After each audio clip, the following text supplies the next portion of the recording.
Hello, excuse me, কিছু কথা বলতে পারি? অ্যাকচুয়ালি আমি ফটোগ্রাফার, র্যান্ডমলি পাবলিকদেরকে অ্যাপ্রোচ করি, দেন আমার প্রোফাইলতে পোস্ট করি। তো তোমার কি কিছু পোর্ট্রেট নেব? দেরি হয়ে যাচ্ছে, বাড়ি ফিরতে হবে। তো বেশি সময় লাগবে না, 10 মিনিট সময় দিলে হবে, যদি পসিবল হয়। দেখো, তোমার প্রোফাইলের নাম কি? লেন্স লাভ। হুম, সমস্যা নেই তো? না বাই দ্য ওয়ে, তোমার নাম? বুঝি না। খুশি মন্ডল, হানি।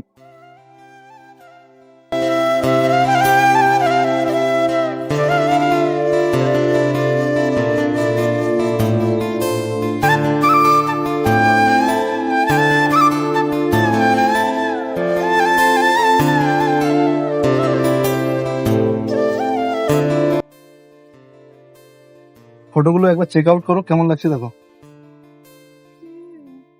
খুব সুন্দর হয়েছে। সুন্দর লাগছে? হ্যাঁ। এগুলো পোস্ট করব ইনস্টা, ফেসবুকতে। আমি ফটোগুলো পাবো তো? হ্যাঁ, ফটোগুলো আমি ইনস্টাগ্রামতে দিয়ে দেবো, আর কলাপ করে দেবো। সুন্দর হয়েছে। আমি রিকোয়েস্ট দেবো কলাবরেশন। হ্যাঁ, ওকে, তাহলে ভিডিওর মধ্যে দেখা হবে। ঠিক আছে। টাটা।